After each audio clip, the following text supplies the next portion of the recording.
Assalamualaikum and a very good day, everyone. My name is Amani binti Ibrahim. I'm an occupational therapist from Autism Gym Center, and today I'll be presenting about sensory integration. Now, going on to the introduction of sensory integration. So, the theory of sensory integration, together with the treatment approach, are derived from the theory that grew from the work of Jean Ayres. So Ayres developed her theory in an effort to explain the behavior observed in children with learning difficulty based on their neural functioning.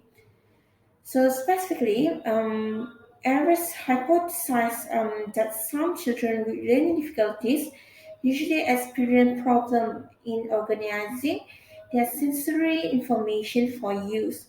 So she named this whole neural process as sensory integration. And apart from that, much of Ara's work and also with her colleagues, was devoted to the development of evaluation tools that could clearly identify individuals with sensory integrative problems. So they came out with a tool called the Sensory Integration and Praxis Test (SIPT). So this SIPT, it identified the subtypes that can be identified under the SIPT, which are there are four. Which is the first one is the visual and tactile perception with praxis. Secondly is the vestibular and proprioceptive processing with bilateral function. Third one is the attention and also tactile defensiveness. And the fourth one is the visual and also tactile discrimination.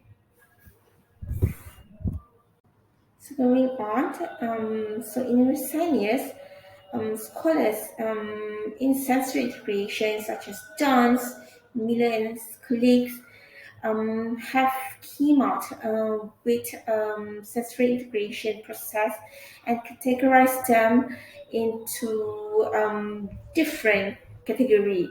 So they have, due to a lot of research and also studies, a lot of sensory integration processes have different categorization. So the first one we're going to see is the dance categorization on the sensory integration.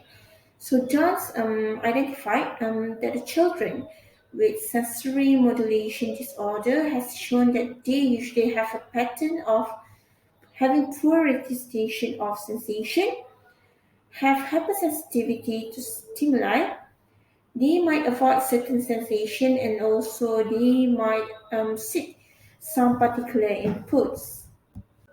Now we're going to see how Miller and his colleagues propose the patterns of sensory processing disorder.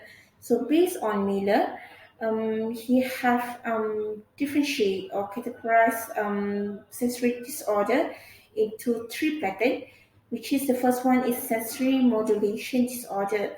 So under sensory modulation disorder, it includes the subtypes of overresponsivity, underresponsivity, and also sensory seeking. So second pattern is the sensory discrimination disorder. So under sensory discrimination disorder subtype, Miller have categorized it with the visual sensation, auditory, tactile, vestibular, proprioception, and also taste and smell sensation. Taste and smell sensation. So as you can see here, the third pattern that are described under the sensory processing disorder is the sensory-based motor disorder. So under sensory-based motor disorder, Miller could include two subtypes of the disorder, which is the postural disorder and also dyspraxia. So the child who has postural disorder usually has poor postural stability with very poor balance and usually came with a hypotonic muscle tone. And the child with dyspraxia usually has an impaired motor planning that will affect their consequence, their planning, and also their execution of their action in daily life. Next, we're going to see the intervention of sensory integration that are developed by Ares. So Ares developed intervention that she believed would help to resolve sensory integration problem. So she proposed an intervention approach based on two assumptions that are drawn from neuromaturation theory and also from system theory. So based on neural maturation concepts such as hierarchical organization of cortical and subcortical areas, the developmental sequence of learning and skill acquisition and also in neuroplasticity are seen to be very essential to an understanding of the mechanism of sensory integration. So, based on this assumption, a sensory integration approach seeks to provide the child with enhanced opportunities for controlled sensory input with a particular emphasis on the vestibular, proprioceptive, and also tactile input in the context of meaningful activity. So we hope that the child, especially that have issue with their vestibular, proprioceptive, and also tactile input, to be able to interpret the sensation input that they get in performing their daily life activity. Going on with the intervention for sensory integration. So early work by Aris and also his colleague also have reported a positive changes that are resulting from sensory integration intervention in such outcome as motor, academic, and also language performance area. So recent studies also that have been using a rigorous method have shown a positive effect of sensory integration intervention in which it made it significant gains on goal attainment scaling in the area of attention, cognition, and also social performance of a person. However, although sensory integration research typically demonstrated only a small positive effect, sensory integration intervention is still widely practiced by occupational therapists, and it is still a powerful force in the clinical reasoning in the field of pediatric in particular. So next we're going to see the core element of sensory integration intervention. So as mentioned before, in recent years there's a lot of scholars that have made studies, research into the area of sensory integration in particular. So Miller and his colleagues, scholars, have came up with a list of core elements of sensory integration intervention that can be used as a guide for therapies, which contain 8 elements, which is we're going to go one by one. Which is the first one is the sensory integration intervention said to be provide a sensory opportunities for the person who need it. So the therapist usually provide the opportunities for the child to experience intense sensory experience, including using tactile sensation, vestibular sensation, and a proprioceptive input, generally in combination in the therapy session and also to be practiced on their daily life activities. So the second element is that it provides a just right challenge. So activities are developmentally appropriate and challenge the child to exhibit a higher level of skills compared to the typical performance. So the challenge presented should evoke an adaptive response for the child. And then going on to the third element, which is its collaborate on activity choice and also guide in self organization. So usually the child will be an active collaborator in the therapy session. So the child may select activities and also are encouraged to initiate the activities in their therapy session.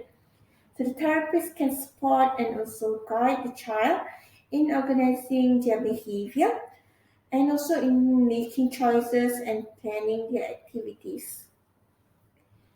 And then going on to the fourth element as stated by Miller, which is it support optimal arousal and arrange room to engage with child. So during the session, the therapist usually support the child optimal arousal and attention, engagement, and also their comfort. So usually the room is arranged in arrangement that will help in engage the child's attention and also to help them to modulate their sensory responses better. And then going on to the fifth element stated by Miller is that sensory integration intervention should help by creating play context. So usually the therapist will create a play context, uh, for example, in building the child intrinsic motivation using the activities that the child enjoys. So the child can use what activity that they enjoy the most, and therapists can use that as a motivator for them to perform better in achieving the skills that they are needed. And then going on to the sixth element in the core element stated by Miller is it help in maximizing child success. So usually the therapists are present and modifies the activities so that the child adaptive responses is successful during the session.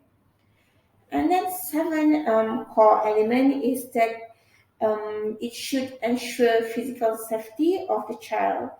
So the therapist should ensure the child is physically safe by using protective equipment and also by maintaining physical proximity to the child so that the child are not harmed in the session.